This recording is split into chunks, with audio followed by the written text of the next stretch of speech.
Yeah, every once in a while, I'm wearing the exact same outfit I wore in the last video. That's because I recorded that video that you just saw me editing that I just posted on YouTube all about hating your job this morning, edited that to publish today, and then today actually has to get started, so I don't feel like changing.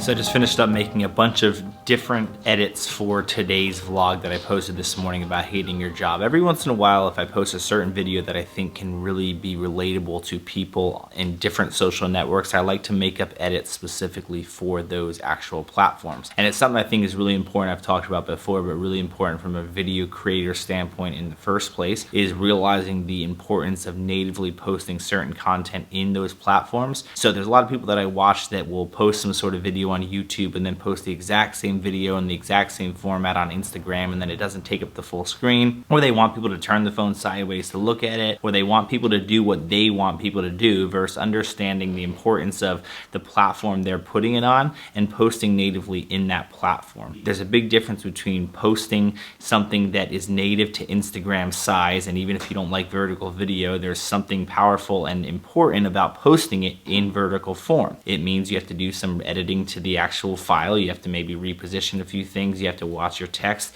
you have to do all that, but I think it's important to respect the platform that you're posting in. Everyone consumes Instagram by looking at it vertically, so when you're the only person that makes them turn your phone sideways, well, it just makes it look like you could care less about what the platform does, and it's all about what you prefer. So there are times that I'll take certain parts of the vlog and I'll make a specific edit for it, or there's times that I'll post the entire vlog, but I'll take out certain text or take out certain references even to YouTube directly and post on Instagram, but I'll always post natively in those platforms. Sorry, I'm really bright here. But I really spend a lot of time thinking about the content that I'm creating, and if I think that it can be relatable to a demographic in another social media platform, I think there's benefit in posting that natively in that platform. Instagram does really, really well with banners at the top that says specifically what the video is. So I worked on doing the hate your job on the top with the question mark and stuff that people can see first that makes them want to watch the video more. I understand that that's really important, so I'm working on doing some more of those things. I understand in a LinkedIn environment as well, it's also important to do that kind of stuff because people share things. People like sharing things.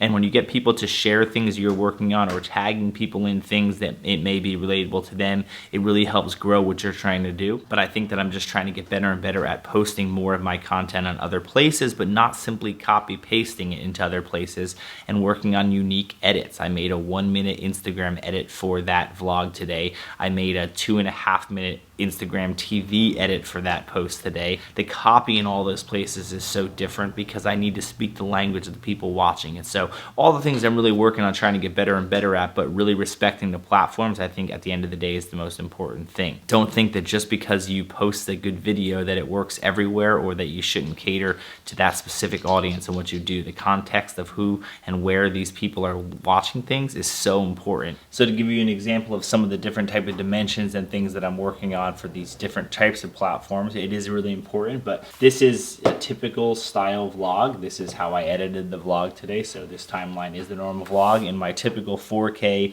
dimensions. 4K for YouTube, that's how I deliver it. When I do an Instagram TV edit, Instagram TV has obviously up to 10 minutes that you can do content with, so usually I can post a full vlog.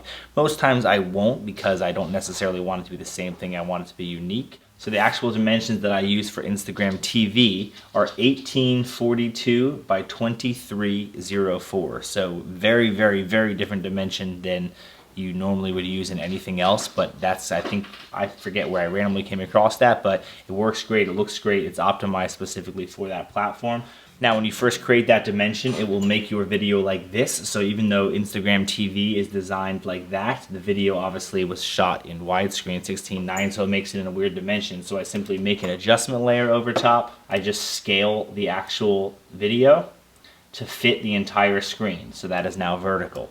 And then the important thing is that if I want to make any of these be more optimized for that new vertical format, I can click on the actual file itself below it, and I can move it around to make it fit, or zoom in or move things left and right and make it fit. That adjustment layer does the size, and so it goes from that to directly. Now it's important, like I said, to make sure that you keep in mind if you have any text or things that were on YouTube only. You know, I don't want to put vlog number this or certain things that I do on YouTube, because then it won't make sense to people. I don't want to use references about YouTube. I want it to be Instagram only. So I'll keep those things in mind. If I did use text, I'll reformat the text to make it work for this dimension. Now Instagram in general is actually a square formatted video. That's the way they want it to look the most natural, so that when you see it in the actual Instagram in general, it fills the screen in this dimension.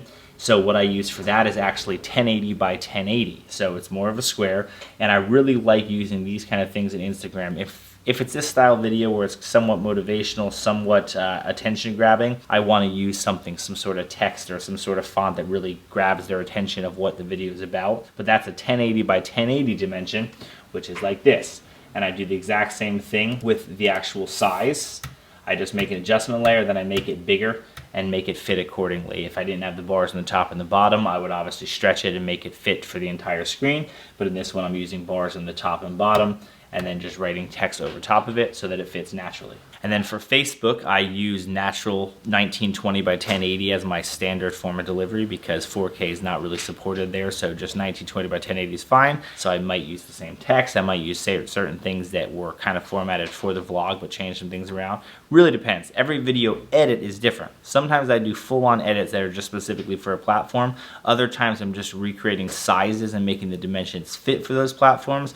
Other times I'm not using it on the platforms at all. I do not take every single video that I make and put it on all platforms. I've never done that, and I don't think that it is actually the right thing to do, because I think that there are certain videos that work really well for certain platforms and don't work well for others. I think the more and more that you think about those things, whether it be a commercial that you're creating for a company, whether it be your own personal brand stuff, whatever it is, the more and more that you can think about who's watching those videos and how they're watching those videos, the more you can kind of cater the content you're creating to fit that platform a lot better. And I think you'll find more success with a video when you actually think more about the context for the people that are watching the video. That's something that I know to be true. It's something I'm trying to implement more and more. And when I do it correctly and share those things in native platforms, the results are so much better.